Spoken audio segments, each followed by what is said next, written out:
j'espère que vous allez bien. On se retrouve pour le book haul de septembre qui est énorme. J'ai fait un tour sur Paris et à chaque fois je fais les boutiques de livres d'occasion. Je suis revenue hyper chargée.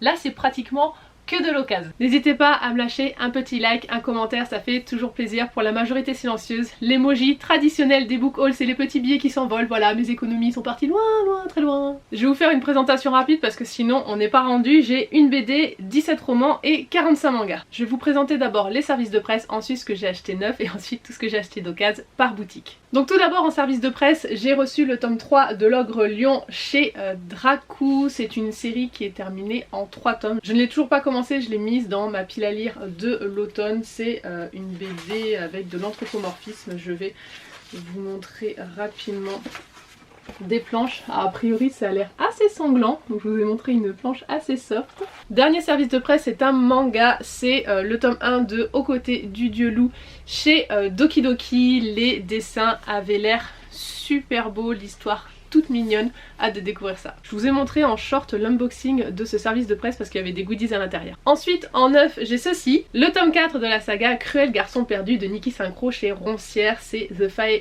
Princess. C'est une saga qui est controversée mais que moi j'aime bien. Alors c'est vrai qu'il faut passer un petit peu le tome 1, moi j'ai trouvé que le tome 2 était mieux. Tome 3 pas encore lu, pourtant j'ai pris le tome 4 parce que voilà, c'est un harem inversé. De toute façon moi j'adore les harems inversés. Peu importe ce qui s'y passe, je suis fan de base. On me dit harem inversé, je sais que je vais aimer. Par contre attention, c'est une dark romance, il y a beaucoup de trigger warning. Il faut aussi être à l'aise avec sa sexualité parce que sinon vous allez être dégoûté. Moi j'ai aucun problème avec ça, donc du coup cette saga elle passe crème. Et dernier roman que j'ai pris neuf, ça fait un moment qu'il fallait que je le prenne. Ils en sont au tome 4 je crois. Donc c'est la saga Savage Lands. Donc là c'est le tome 1 de Stacey Mary Brown chez Corrigan. Je vois que des bons retours sur cette saga. Le tome 5 de Seven's Time Loop chez Meian en édition collector. Voilà, j'ai le petit boîtier collector juste à côté. Je n'ai pas les 4 premiers, j'ai voulu prendre ce tome collector parce que j'ai adoré l'animé. Alors j'ai pas fini de le regarder mais en gros je suis en train de le regarder. J'ai carrément accroché, je me suis dit que de toute façon j'allais les prendre en manga et c'est vrai que les goodies qu'il y avait dans le collector me plaisaient bien. Je vous ai fait en short l'unboxing donc je vous invite à aller le voir si c'est pas déjà fait. Derniers achats neufs, c'est ma commande que j'ai passée sur la boutique Le Comptoir du Rêve. Je vous ai fait une vidéo dédiée donc je vous invite à aller la voir si c'est pas encore fait. Je passe donc rapidement le collector d'Orimiya, le tome 17 chez Nobinobi. Chez Kiyun, le Palais des Assassins, le tome 1. Chez Meian, j'ai Fun Territory Defense, le tome 3. Et Tier Moon Empire Story, le tome 4. Les Héritiers d'Agion, le tome 1 chez Kana. Et Akane Banashi, le tome 1 chez Kiyun. Une trouvaille en boîte à livres, il est en VO, c'est le tome 2 je crois de cette saga. J'ai le tome 1 en français dans ma palle, qui est celui-ci, et en fait la suite n'a pas été traduite. Coup de bol que je la trouve, alors je l'ai toujours pas lu mais je trouve trop mignon. Comme c'est dit jeunesse ça va être facile à lire donc c'est vrai que j'ai voulu le découvrir en VO. Je ne lis pas normalement en anglais. J'ai trouvé 2 mangas d'occasion dans une boutique à côté de chez moi. Donc tout d'abord Le Marquis d'Amnésie, le tome 1 c'est chez Soleil Manga, et ensuite Rose Bertin, le tome 1 également chez Michel Lafon dans leur collection Kazoku. C'est parti pour mes achats d'occasion sur Paris. Tout d'abord je suis passée chez Boulinier. Alors c'est pas une chaîne de magasins que j'aime particulièrement parce que les livres en général sont en mauvais état. Certes les prix sont hyper intéressants, vous avez des brochets pour 1 € par exemple, mais souvent les livres sont jaunis, cornets etc. Donc c'est vrai que j'aime pas trop y aller, je fais toujours un tour vite fait mais voilà, je sais que je vais pas trouver de merveille. Sauf là j'ai trouvé la saga complète de l'ascension de Camelot, donc les 3 livres de Kirsten White chez De Saxus en version reliée. Improbable, et en plus ils sont en super bon état. Franchement il y a juste un petit peu, voilà ici ça gondolait un petit peu, ça cornait un peu, et encore je me demande si c'est pas moi pendant le transport qui ai donné des petits coups parce que franchement je vous montre l'état, ils sont vraiment nickel. Alors je les cherchais pas spécialement en relié parce que je ne fais pas les reliés, j'achète qu'en brochet, mais là j'ai vraiment sauté sur l'occasion parce que le tome 1 était à 4 € et après tome 2 et 3 ils étaient à 8 € pièce, donc j'ai eu la saga en relié pour 20 €, franchement je les ai pas laissés. Ensuite mes trouvailles chez Book Off, le tome 11 de Harry Fureta chez Delcourt Tonkam et le tome 5 de Mariage Toxine chez Crunchyroll. En roman j'ai tout d'abord le tome 2 de La Légende des 4 de Cassandra O'Donnell chez Flammarion Jeunesse. J'ai lu le tome 1, il y a longtemps, je pense que je l'ai lu en 2019, un truc comme ça, 2020, c'est vrai que du coup ça date un peu, je m'en souviens globalement, mais je pense qu'il va falloir que je relise le tome 1 avant de me faire le tome 2 et il va falloir après que j'enchaîne sur les tomes 3 et 4, pas faire de pause et me les prendre direct pour pouvoir clôturer la saga. Chez Slalom, La princesse sans visage d'Ariel Holtz, ça fait un moment qui me fait envie ce roman parce que j'ai vu des bons retours. L'Empire d'écume chez Big Bang de Andrea Stewart, donc c'est le tome 1. Et pour terminer avec les romans chez Book Off, j'ai trouvé Three Dark Crowns, donc c'est le tome 1 de Kendar Blake chez les éditions Leia. Pareil, c'est une saga qui me fait l'œil depuis un moment. Ensuite pour la boutique Gilbert Joseph, j'ai trouvé ça en roman. Tout d'abord le tome 2 de la saga I'm Not Your Soulmate, donc c'est The Perfect Love, c'est la suite de The Perfect Match, c'est de Lila Mars chez Collection AH. J'ai trouvé ensuite le tome 1 de la saga Nevernight de J. Christophe chez De Saxis. Pareil, saga qui a priori est excellente mais qui me fait un peu peur niveau pavé, même si à l'intérieur c'est écrit plutôt gros et aéré. Ensuite, autre saga qui était sur ma wishlist depuis un moment, donc c'est le tome 1 de Shades of Magic de V. Schwab chez Lumen. Je m'étais dit que j'arrêtais de faire ça, mais finalement, ben voilà, je l'ai craqué. J'ai pris un tome 2 sans avoir lu le tome 1. Donc c'est L'écho des tambours de Sarah L. Arifi chez De Saxus. Le tome 1 c'est celui-ci, le dernier combat. C'est une fantaisie adulte. J'ai vu des retours comme quoi ça faisait du bien d'avoir vraiment de la fantaisie pure et pas de la romantécie, donc je pense que je vais aimer, c'est pour ça que j'ai pris le tome 2. Autre saga où j'ai acheté la suite sans avoir lu le tome 1, c'est Aurora Squad de Amy Kaufman et J. Christophe chez Casterman, donc le tome 1 est dans ma palle, le tome 3 aussi parce que je l'avais trouvé d'occasion, et souvent moi quand je trouve d'occasion je me dis ah je retomberai pas sur une bonne affaire comme ça, il faut que je le prenne. Surtout que je suis pas hyper fanat de science-fiction en roman, en série et en film, il n'y a aucun souci.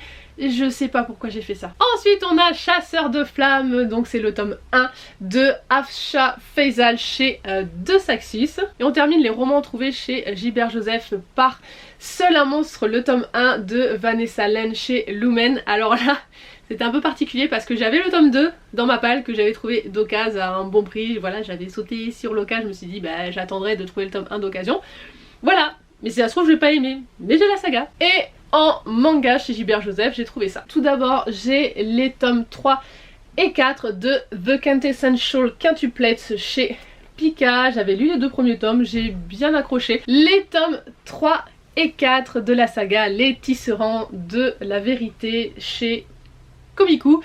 J'avais lu les 2 premiers, j'avais bien aimé. Alors, les 2 premiers c'était pas fifou non plus, mais beaucoup de personnes m'ont dit que c'était très bien comme saga, donc du coup je continue. Nouvelle saga que j'avais envie de découvrir, c'est La sorcière aux champignons chez Glénat, donc j'ai les tomes 1 et 2. Petite saga que je découvre également qui a l'air vraiment toute mimi, c'est L'enfant du dragon fantôme, donc là c'est le tome 1 chez Komiku. Nouvelle saga également chez Crunchyroll cette fois, c'est Magical Revolution, la princesse réincarnée et la jeune prodige. Le tome 2 de Green Mechanic chez Kiyun, j'avais lu le tome 1, ça m'avait l'air sympa, voilà, je voulais en savoir un petit peu plus, voir si je terminais la saga. Après elle est pas hyper longue parce que c'est une saga qui est déjà terminée, je sais plus exactement mais il doit y avoir peut-être 9-10 tomes, un truc comme ça. J'arrête pas de la voir passer celle-là quand je fais les sorties littéraires, donc c'est numéro 6, le tome 1 chez Vega Dupuis, donc j'étais hyper contente de pouvoir le trouver d'occasion. Vous avez vu que j'ai acheté le tome 1 neuf, du coup là j'ai trouvé le tome 2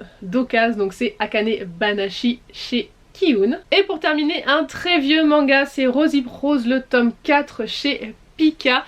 En fait, mon mari avait acheté les 3 premiers et pas le dernier, du coup voilà, je lui ai trouvé pour vraiment pas cher parce qu'il était à 3,80€, je crois qu'elle est pas ouf comme saga, mais je me suis dit ben voilà, comme ça tu complètes et tu vas pouvoir te les relire. Et on termine avec mes trouvailles manga chez MCBD. Alors, petite saga qui me faisait de l'œil depuis un moment, apparemment le début est pas génial mais c'est mieux après, donc c'est La sorcière invincible, tueuse de slime depuis 300 ans chez Soleil Manga. J'ai trouvé les 4 premiers tomes. J'avais déjà trouvé le tome 1 d'occasion, donc là j'ai le tome 2 de Le Marquis d'Amnésie chez Soleil Manga.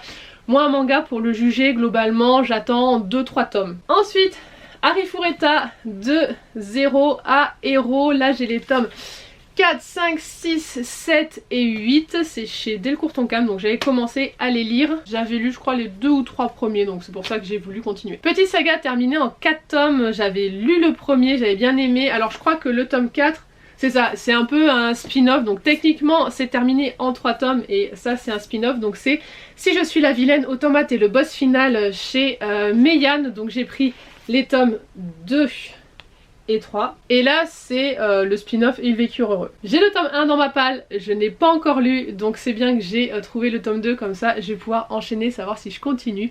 On Not to Summon a Demon Lord de chez Meian. Alors cette saga c'est un peu particulier. Donc j'ai Légende vivante, le tome 4 chez Delcourt Tonkam.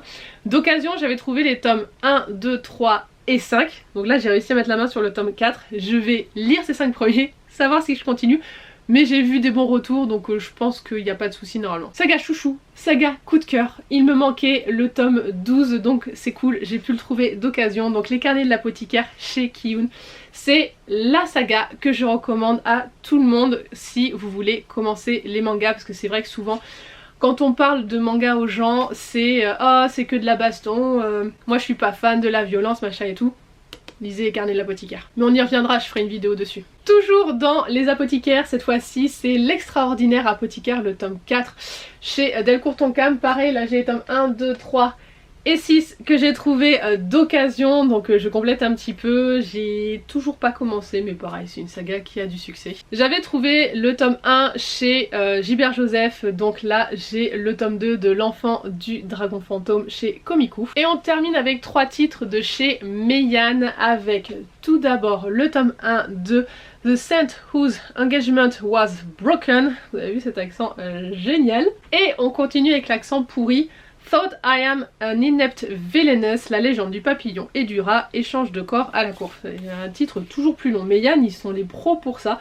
Donc j'ai le tome 1 et le tome 2. Voilà pour mon énorme book haul de septembre. J'espère que la vidéo vous a plu. Dites-moi vous quels sont les titres que vous avez achetés ce mois-ci. N'hésitez pas à vous abonner si ce n'est pas déjà fait, à lâcher un petit like, un petit commentaire, ça fait toujours plaisir. Mettez un petit emoji billet qui s'envole. C'est l'emoji des book haul. Voilà, mon argent est vraiment parti. Et encore c'est cool, c'était de l'occasion. Et sur ce, je vous dis à la prochaine pour une nouvelle vidéo. Bye bye!